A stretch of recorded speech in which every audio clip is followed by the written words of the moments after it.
Coinciding with International Women's Day, Nike has announced that it's going to be producing a sports hijab for Muslim women, which is amazing. And they've got a famous Muslim, I believe, ice skater, Zahra Lari. You're seeing modeling it, the iconic swoosh, because of course it's Nike.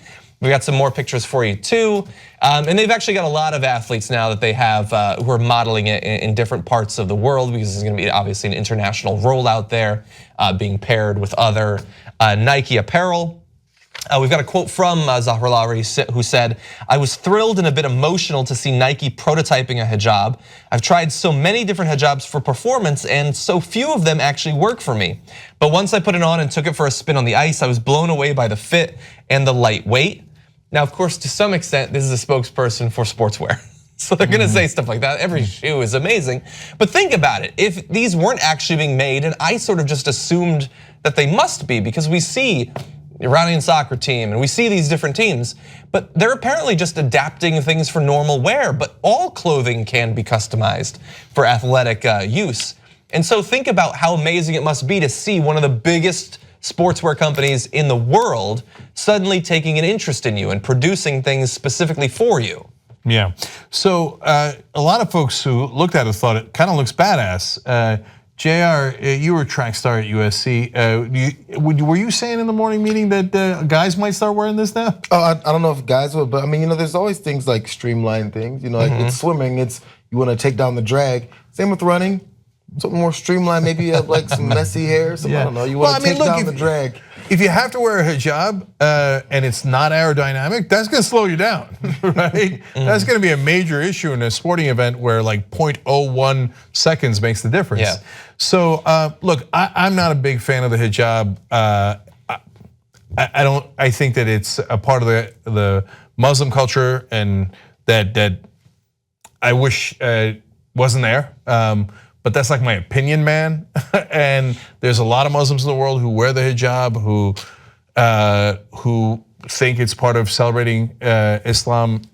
I think it's a wrong interpretation of the Quran. Plus, I'm not religious, so it's, I guess, not my place to say, but everything's my place to say, right? So, I wish they didn't have to create a hijab, sports hijab, etc.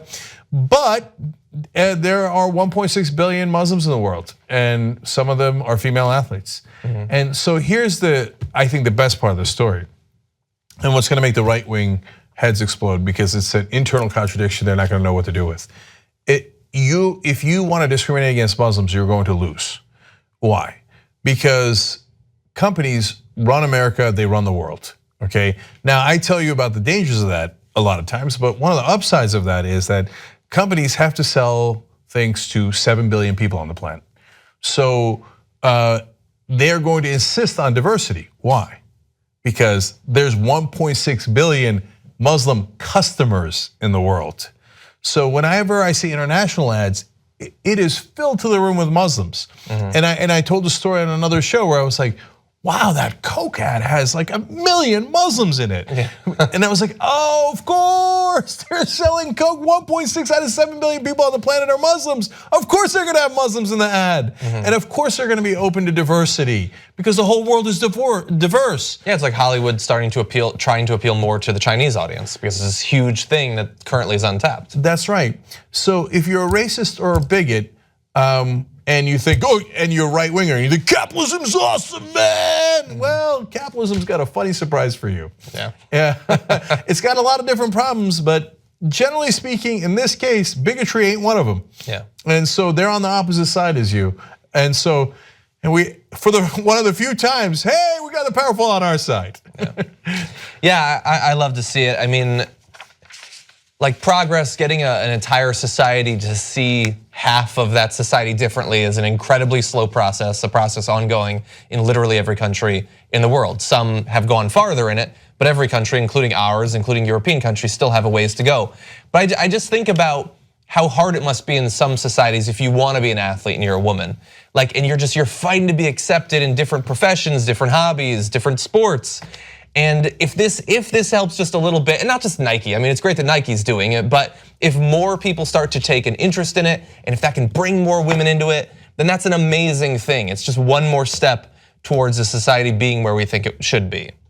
Become a TYT member and get all of our shows, including the ones only members see, Old School, Aggressive Progressive, our post games, TYT Classics, and you even get the interviews before anyone else does. TYTnetwork.com/join.